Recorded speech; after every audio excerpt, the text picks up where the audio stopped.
And so we pretend, right? And we have all this stinking, hot, boiling, burning garbage in our soul. And we just shove it down. And we're like, I don't have any issues. And everyone who's ever gotten close to you is like, yeah, you do. You don't think they stink, but I smell it all the time. And the only way to heal from the issues is to bring them out into the sunlight where it can be disinfected. And I hope that we as a church are a place where, yes, we believe God's truth and word, which leads to life. And a safe place where you can bring your stinking, hot, boiling, gross garbage and say, here's my stuff. And we can say, there's a healer who can meet you right there. The second wound is the blockade wound. The blockade wound. And this is where we are hurting because of what someone's done to us. And as a result, we build a really beautiful, strong, defensive wall around our heart. And that wall is reinforced. And it is designed to make sure that no one ever really gets close enough to hurt us again. And we're fine. Oh my gosh, can we just manage that way? Here's my wall. I will be nice and friendly and kind to you all day long, and I will never let you get close.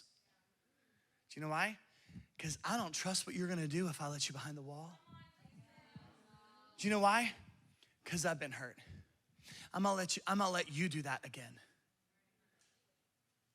But do you know what you sacrifice when you build the wall?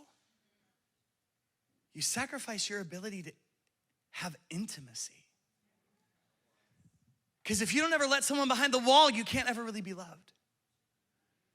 And there will be a day where your coping mechanism of your blockade won't work for you anymore because you'll feel lonely. And men, we're real good at this. We're real good at this, right? We can live our whole life without ever letting anyone really into what's going on the inside. And do you know why we don't want to let anyone into the inside? Because we're not sure what they're gonna do with us when we let them in. And sometimes we had to build that wall because of what our dad did to us. And sometimes it's because of what an ex-girlfriend did to us. Sometimes it's because we just have a deep insecurity that says, I'm ashamed of what's in there. So I'm not gonna let you in. Oh, and you can have sex without intimacy. And you can be married without intimacy, right? And you can have best friends without intimacy, right? But at some point, you'll ask the question, why do I feel so alone? It's because you built a freaking castle around your heart.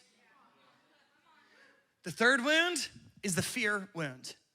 And this wound is, I'm always afraid that people are gonna mistreat me and reject me. And so I start every relationship with that foundation that I expect you to reject me. And why do I do that? Because of other people who have rejected me. And because of that fear, it causes me to always be on the defense with people, you know? And the crazy thing is, I was talking to my friend's wife, and she had said, the reason why he doesn't wanna talk to you is because he has made some decisions in his life that he thinks you won't approve of. And he doesn't want to talk to you because he's afraid that you'll reject him if you find out what he's done. And I'm like, I'm over here feeling like I'm the one being rejected, but it was a preemptive rejection. But don't we do that sometimes? I'm not gonna let you hurt me, so I'm gonna walk out on you before you do. I'm gonna cut you off before I can let you hurt me. It's preemptive rejection, and why? Because it's the fear wound. The fear wound makes me preemptively reject people, but here's the problem. When you live with that wound, you don't ever love people. You use people as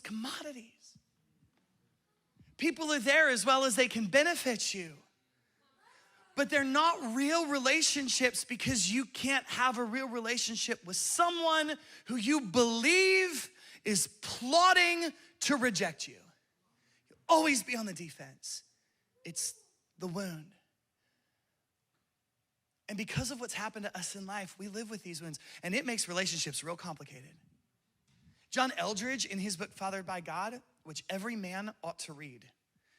He does not pay me to say that. I don't even know him, but you should read the book. He says, our approach to life is based on the conviction that God, for the most part, doesn't show up much. So what are we gonna do? Well, the truth is that people will hurt us and they will abandon us and they will reject us, but we don't have to live wounded. But because of what we've been through and because of the wounds that have been inflicted, we project that onto what we believe about God. And as a result, we can't really accept the Father's love for us. But if we can accept who He is, we would be healed. Because His love has the power to heal us. But how can I let Him love me if I'm afraid to let anyone love me? So the problem is we don't know who He is. We think He's not dependable. We think He's not in it for us. We think He's gonna bail. We read these words, I will not fail you in any way. And we're like, Yay. God wanted to show His people who He really was and what He really was like and what it really meant when He said that He loved them. And in the Old Testament, His people had really walked out on Him and bailed on a relationship with Him.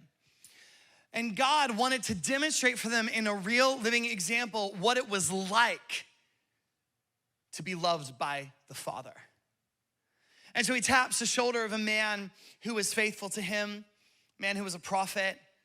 And He taps his shoulder and He says, hey man, I wanna use you to send a message to my people. It's gonna be a message about who I am and how I love. And if they'll listen to the message, it will heal them. And this guy is like, okay, God, like you can use me. I wanna be used by you. What do you want? And God says to him, listen to me. God says to him, I want you to marry a prostitute. And I'm thinking, if I came home to my mom and said, I told God I wanted to be used by Him, and He told me to marry a prostitute, I'm thinking she's gonna roll her eyes so hard, she's gonna have a cranial breakdown. And yet, Hosea does what God asks. And he marries a prostitute named Gomer, which is such an unfortunate name. And guess what happens when Hosea marries Gomer? Gomer acts like a prostitute. And not long into the relationship, she's left him and she's going hooking up with all the dudes again. And Hosea's like, what the heck, you know? And God says to Hosea, here's what I want you to do.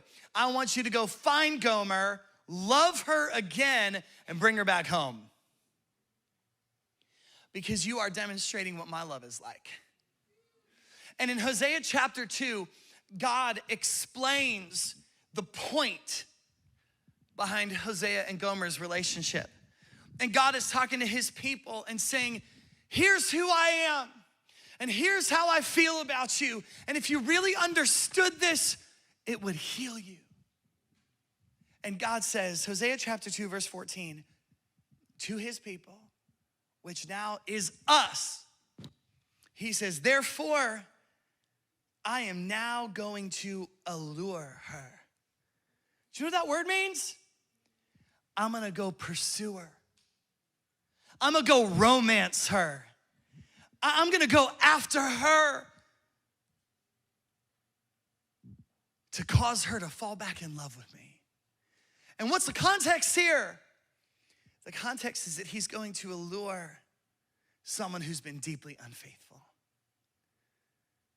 He said, I'm gonna go allure her. I'm gonna lead her into the wilderness and I'm gonna speak tenderly to her. And this is where I think that we have a breakdown. Because most of us don't believe that this is the heart of God. We think that God is looking for a reason to bail on us. We think he's looking for a reason to reject us. We think that we start with God by having to prove ourselves to him. And why do we think that? Because that's how people are. But God's saying, but that's not who I am. I'm not like people. My ways are higher than your ways. My thoughts are higher than your thoughts. I'm not like him. I'm not like her. And when God says, I'm gonna go allure her, do you know what he's saying? I'm not rejecting you. I'm pursuing you. And every single person in this room and in Bridgeville and online, you are in his crosshairs. Not to come after you in order to shame you, but to come after you, to pursue you with his love. Your Father is not rejecting you, he is pursuing you. And some of us have a hard time believing that because we never had a dad who pursued us.